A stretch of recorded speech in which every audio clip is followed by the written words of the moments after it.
red, yellow, blue, purple, white, parasite, rock, wing, green, brown, orange, cyan, tango, tailed, violet, cactus, mushroom, glowing, rainbow, transparent, almond, spined, grey, auburn, lilac, bubbly, sapphire, jasmine, lemon, taupe, navy, nickel, peach, platinum, rose, tea, ginger, beige, olive, vanilla, diamond, chocolate, fuchsia, lime, thorn, topaz, mahogany, salsa, dirt, tan, ruby, lavender, claude, silver, grape, emerald, brass, bronze, raspberry, gold, amber, turquoise, copper, ebony, indigo, razzle dazzle, rose, mauve. God, I hate that colour. Anyway, what's up guys? It's Daz here, but you don't really care, as I know there can't quite be this many Pikmin in the upcoming Pikmin 4. In fact, many of these ideas are unusable just for the fact that some colours are too close to colours we've already had. I'm looking at you, Ruby. Wouldn't be friendly to colourblind people like me. That said though, there's still plenty of room to discuss potential new Pikmin that could be introduced in the future, as new Pikmin are introduced with each installment.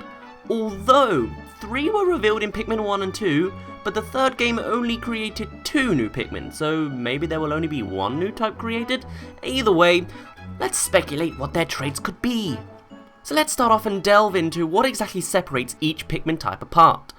Firstly, you obviously have differences in colour, that's obvious, but it's also important to note that each type has a different body part / element.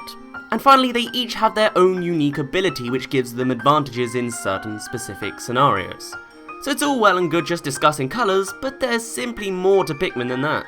That being said though, let's begin with possible colours. As of now, there are 8 types of Pikmin and so 8 colours already taken. Red, blue, yellow, purple, white, green, pink and grey. Or black. I'm still not quite sure what rock Pikmin are supposed to be. Now it can probably be safe to assume that there won't be new Pikmin with a colour incredibly close to what we already have. So the chance of a mauve Pikmin is very low, thank God. So that begs the question, what broad colours are still left? Well, at this point I'd like to refer to another theory made by Dave. Click the link here or in the description to see his spectrum theory on what Pikmin to expect to see in the future. Basically, when looking at the full spectrum of colours, there's a few gaps left which Pikmin haven't filled in the void yet. Those colours being cyan, orange and brown. You could also say that green hasn't been taken, as Dave himself suggests, though I always like to think that the Bulbin or Parasiticus Pikminicus represent green Pikmin, even though they seem to have since disappeared. So we have 3, possibly 4 colours at our disposal, as after all we've never seen the true form of a Parasite Pikmin anyway, so maybe it will have its own physical traits. Speaking of physical traits, let's move on to how the Pikmin types differ physically from each other. The general rule up to this point is each type has a different appendage with some exceptions. Reds have large pointy noses, yellows have large ears, blues have gills placed where a mouth would go, purples are fat and have small hairs on their head, whites are small and have big red eyes, Bulbmin are possessed Bulborbs, though we never see a raw Parasite Pikmin, Rock Pikmin have a large crystallized shell for a body, and Wing Pikmin have wings. Difficult stuff, I know. But anyway, there's more to bodies than just appendages. In fact, looking at our own animal kingdom, you can see that there are loads of variety in potential body designs. So let's list together a bunch of add-ons the new Pikmin could develop. A tail, or multiple tails. Spines, like a cactus. Bioluminescence. Teeth. Claws. A fur coat. Webbed or sticky hands or feet. And going on with Dave's idea, vines or some sort of shoulder protection. I've also written here transparency and bubbles, though how exactly that would work I'm honestly not too sure. And although this doesn't quite fit the path of new Pikmin, I think it would be quite interesting to see Pikmin designed around different types of flowers. So far all Pikmin are designed after the Kinostoma caudatum, or Bacopa cabana. But what if we had a rose Pikmin with thorns along its stem? Or maybe a dandelion? Or show us some friendly mushroom Pikmin acting as glowcats with their bioluminescence? Or even a horrifying design like the Venus flytrap? Maybe this is what the Parasite Pikmin truly looks like. Anyway, listing all these body appendages is not all there is to physical traits, as it could very well be possible that some traits can combine together. For example, why have a thorned Pikmin and a tailed Pikmin when you can have a Pikmin type with a thorned tail? That'd be the best of both situations, right? And then there's still one other attribute that differentiates different Pikmin types. Their unique abilities. Often going hand in hand with their physical appendages though, but let's take a gander at what could possibly be used for new Pikmin abilities. So, going off of hazards and elements, one that is pretty much ignored in the Pikmin franchise up to this point is Frost and Ice. Sure, there are winter levels in every game, but ice is never an actual hazard. So let's change that. A Pikmin could have resistance to frost of some kind or is unlikely to slip on ice. This could be supported by a full fur coat or perhaps the sticky feet thing. A Pikmin could have the ability to project something, maybe the Dandelion Pikmin, acting to stun enemies for a moment or clear away any sort of fog or mist.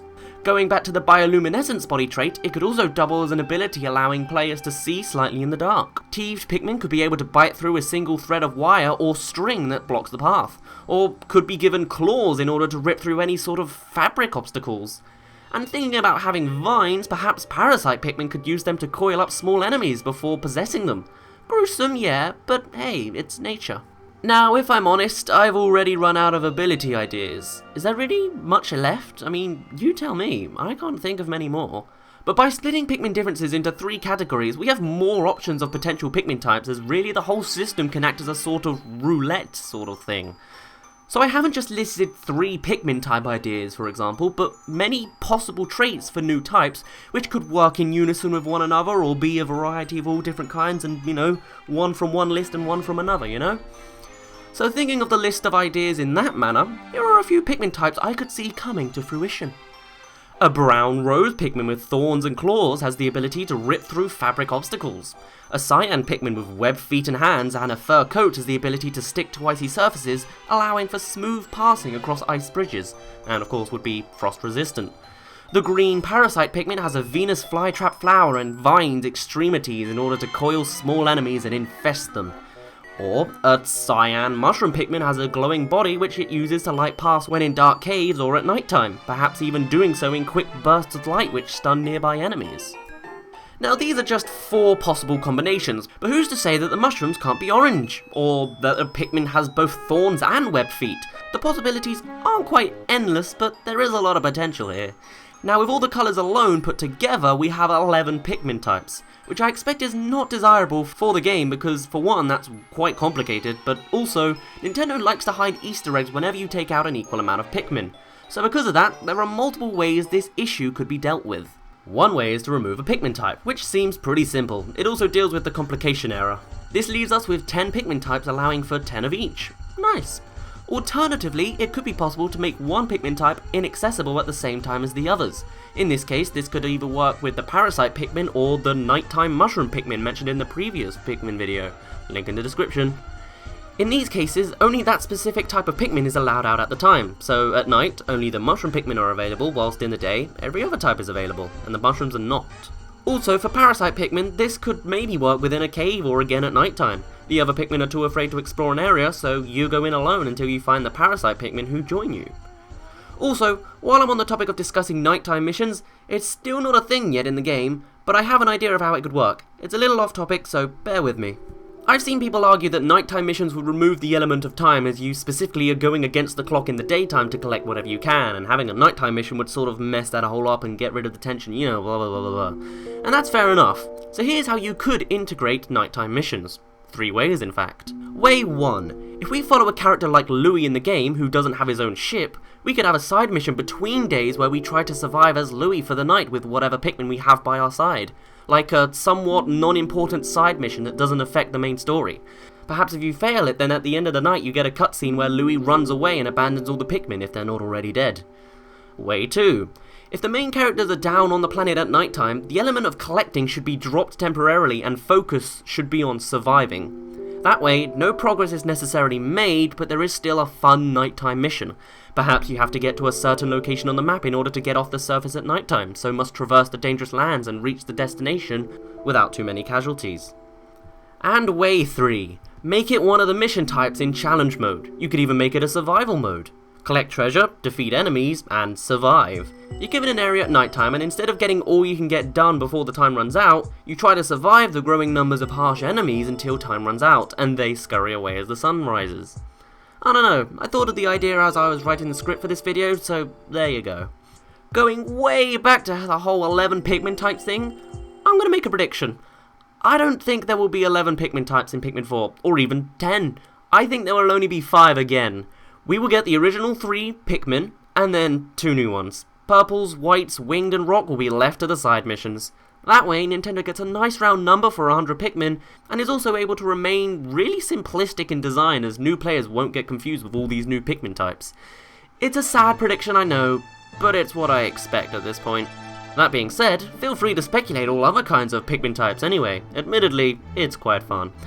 Anyway, at this point I'd better end this off, so for now, my name's been Daz, you didn't really care, and I'll see you in a bit.